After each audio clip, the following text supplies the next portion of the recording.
What's going on, Internet? Welcome back to another incredible episode of Nerdlocker, a place for your inner nerd. As always, I'm Brandon. And I'm Cubby. And this is episode 94. This week we have some very chilling news from up north concerning the Coen brothers and Fargo possibly coming to TV. We talk about a possible modern-day Mummy remake. And Microsoft is unveiling some plans to kind of reinvent your whole media viewing future. So I'm kind of stoked on that. Well, I'm excited. Yeah, let's talk about that, right? Let's get to it.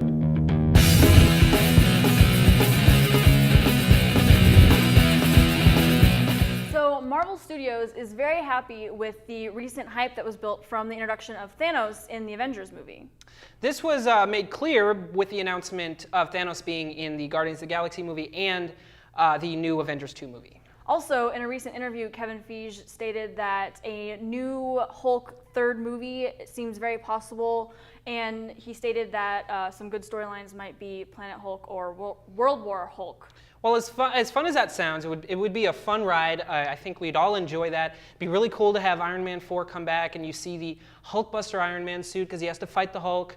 It would be really cool, but I feel like the fans and Marvel Studios would really regret this down the road because it would cause a huge rift between the Avengers and Hulk, obviously, and it would take a good probably 10 to 15 years to be able to bring him back into the Avengers movies effectively.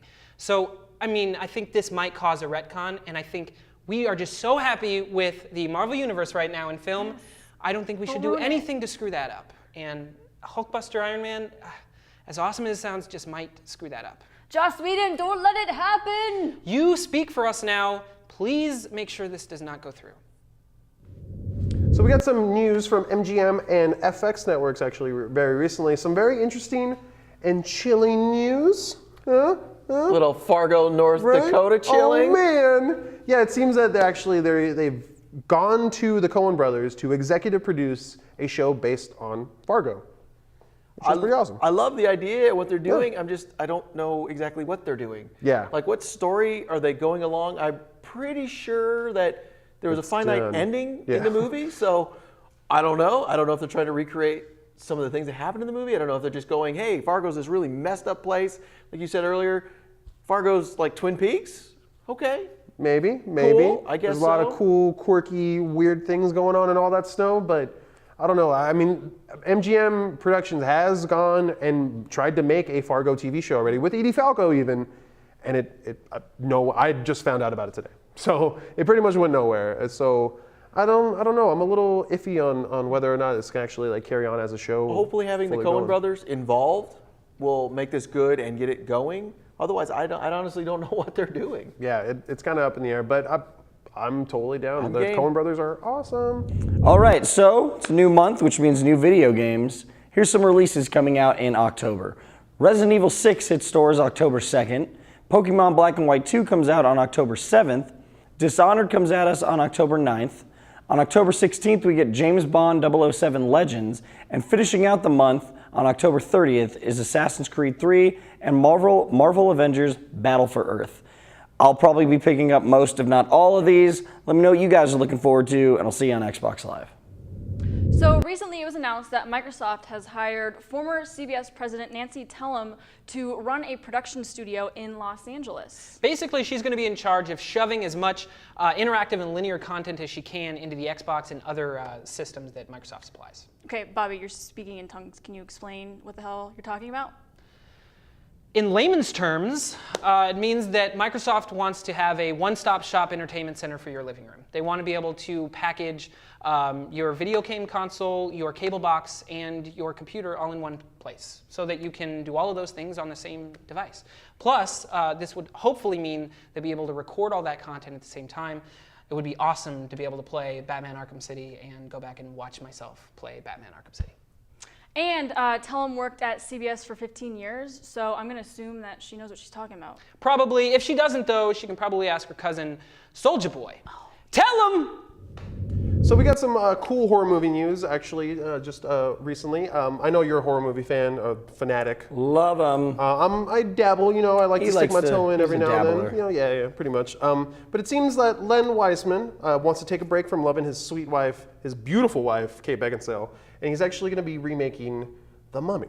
Well, first off, kudos to you for being married to Kate Beckinsale and doing anything else besides being married to Kate Beckinsale. Being married and loving her sweet Because tender I body. would never do anything. I would if that do was what I my needed wife. to do to love But her I sweet digress. tender I body. digress. Anyway, looks like he might be doing the Mummy remake, which is cool. I mean, we had the Brendan Fraser remake of It's a classic. The Mummy, That's a classic which I enjoyed. of a classic. The only kind of question mark of my whole loving this totally is that it might be a modern day remake. Yes, it And- is going to be a modern day remake. It's not Well, going to take place in the 20s. I mean, I like think the other thing one that did. makes the Universal monster movies so special is the time periods of Yes. it, and I always enjoy that they stick to that. So, I mean, he's done good with everything else he's done. I mean, I've enjoyed Underworld. Underworld's awesome. Total The Total Recall. Recall remake was really, really good. I thought it was well done. It could have been worse. It just seems like, I don't know, man. I want them to like do it justice. I'm willing to give him the benefit of the doubt, though. Yeah, So, I'll give I it will to you, say but that. I don't know. I'm not holding my breath for an awesome movie. Let's say that. Let us know what you guys think in the comments below. Hey guys, this is Haley, and I've got some pretty exciting movie and TV news for you, and some that's not quite so exciting. First up, the first official photo from Wolverine has been released, now with more veins. Somebody decided that it would be a good idea to adapt A Knight's Tale to TV, and I'm just trying to figure out how they think that they can incorporate Heath Ledger's character into this show. George R.R. Martin recently said that he would love to write the Doctor Strange film. I believe that I speak on behalf of all Game of Thrones fans when I say, please finish Song of Ice and Fire first. The co-creator of Reno 911 has recently decided that it would be a good idea to adapt Baywatch into a film. My guess is that there's going to be at least 13 fake boobs. And for the first time in at least a year that I'm actually excited to be getting Doctor Who news, it sounds like Peter Jackson may very likely be directing an episode in the near future. So please pray to the gods of Doctor Who that this happens, because I would like to be happy with this show again. Please let me know what you think about all this awesome news in the comments below. So Seth MacFarlane, the creator of Family Guy, American Dad, Ted, and All praises comedic genius. yes, he is giving us looks like a live-action comedy show. Yeah, it's actually going to be his second live-action show. Not a lot of people realize he was attached to The Winner, which was Rob Corddry's show that didn't go anywhere, unfortunately, even though Rob Corddry is hilarious.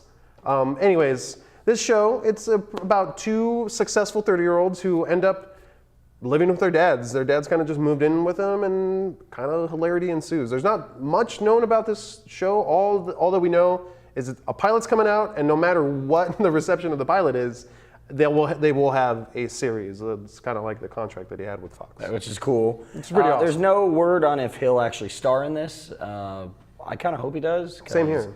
He's hilarious. He is. I mean, but if he's going to be having his hand in it, it'll be funny either way. Yeah, exactly. But he's also got some pretty funny writers attached to it. Alex Salkin and Wesley Wild, who actually both work on Family Guy, Cleveland Show, all his other stuff. They all kind of are this big hive mind of hilarious dudes. And if you guys follow Alex Salkin on Twitter, holy crap, he's one of the funniest guys. He really is. On Twitter, like seriously. Anyways, check it out.